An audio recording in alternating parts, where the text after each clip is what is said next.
Yon, magandang buhay. I'm back. Again, it's Mang Bless.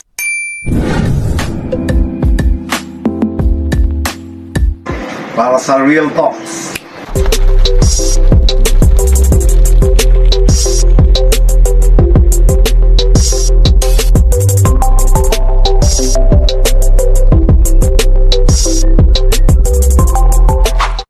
Magandang buhay. I'm back. It's Real Talk number 63 with Mang Bless. Ang word for today natin ay science o siyensya, no? Kasi dito na po natin hihimayin kung ano po yung kaibahan ng science na proven at pinag-aralan kaysa yung mga experience o sa mga veteran moves na tinatawag, no? Ako po particularly sa mga gamutan, no, lalong-lalo na po sa panahon ngayon dahil binobomba po ako ng mga inquiry sa dami po na may sakit. Pero ang number one po ngayon ay puro problema po sa mga one-eye colds o mga respiratory problem, no? Ang akin po dyan na pagtingin ay sa science po ako nakatingin. Hindi ako po nanghingi ng masyado ng mga tips sa mga yan. Review ko po yung mga kay Dr. Limehu ng Belgium, no? At yan, sila Dr. De Weert, no? Kasi napakarami pong mga scientific ngayon, no? Na base lang sa kwento nila, pero iba po ang diferensya ng mga tips sa mga preparation, sa mga conditioning ng mga veteran kaysa sa tip ng mga sa healing, sa paggamot o treatment po ng mga may sakit, no? Mas approve po ako dyan sa science kasi yan po ay talagang in-experiment po nila, no? Pinag-aralan po nila, hindi po yung isa-isang sitwasyon lang yan po ay kumbaga sabi nga po nila na term ay scientifically proven, no? Yan po yung difference po ng science sa mga experience po, no? Diyan po naka-monitor po ako, yan yung mga libro ko po para sa mga yung tinatawag na particularly sa mga dosage, no? Normally po may mga brochure naman po yan o kaya may sa mga may mga label naman po yan at may mga dosage kung paano mo gagamitin, no? Basa-basa ka lang din pa minsan-minsan. Sorry po sa mga term ko po minsan, pero yan po yung mga striktong suggestion po ng mga veteran din, no? Mga idol ko po na mga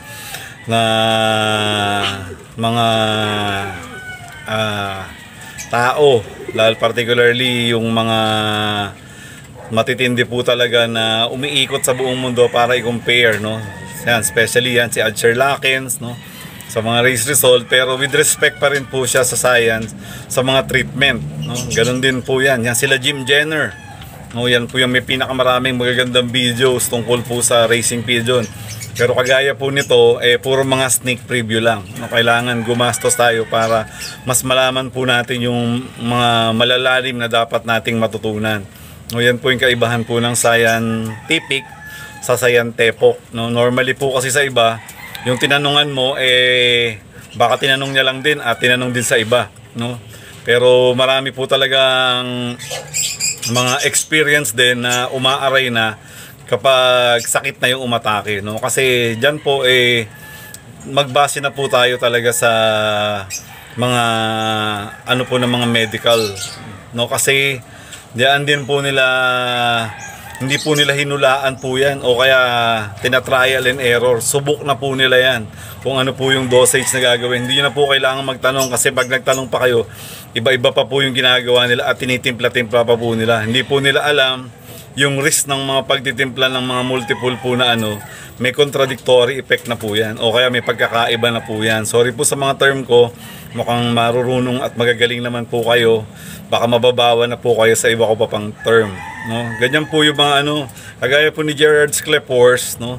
Sinasabi po niya na ganun lang din po yung sa treatment. Minsan kailangan may tulong din po yung kalapate, no? Na may limit lang kung hanggang saan natin sila gagamutin, no? O kaya kung gaano ka valuable sa atin, no? Kung gaano ka importante sa atin yung kalapate na yun, kung bakit kailangan natin silang gamutin. Kung hindi naman si Cuchilliomycin na po yung gamitin natin, lalo na sa mga panglaban, at meron pa naman tayong oras o panahon para maglipat po ng mga singsing. No, pero na lang pag mga alanganin na. No? Yan po yung kaibahan po ng science. Sinasabi ko lang po dahil talagang marami pong nag-aano sa akin na sinasabi ko lang, iba pa rin po talaga kasi yung pharmaceutically na honest, no?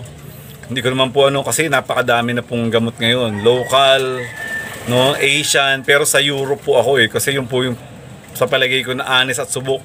Medyo mahal, pero particularly Belgium, no? Kasi o kaya yung minsan locally pang tao, kung ano po yung na-effectivan ko, sinasuggest ko lang pero hindi ko sinasabi na garantisado kasi baka garantisabog yan, no? Yun po yung mga ganun na na mga risk na kailangan natin ingatan, no? Pag nanguhula-hula pa tayo. Lagi kong sinasabi, baka ako nga lang po nakiksasalita nito, na yung blind treatment, no? Minsan offending po itong mga sinasabi ko sa iba, at siguro sorry po kung may mga naiinsultong magagaling.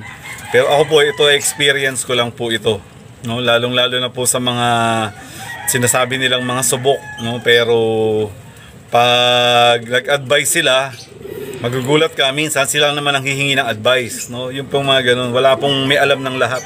Kahit ako po, marami pa rin po akong mga natututunan hanggang ngayon sa mga bago at sa matatagal na, no? Yan po yung mga medical, no? Hindi po yung sa experience, although meron, may konti pa rin, pero yung science, yan po yung kaibahan ng scientifico, no?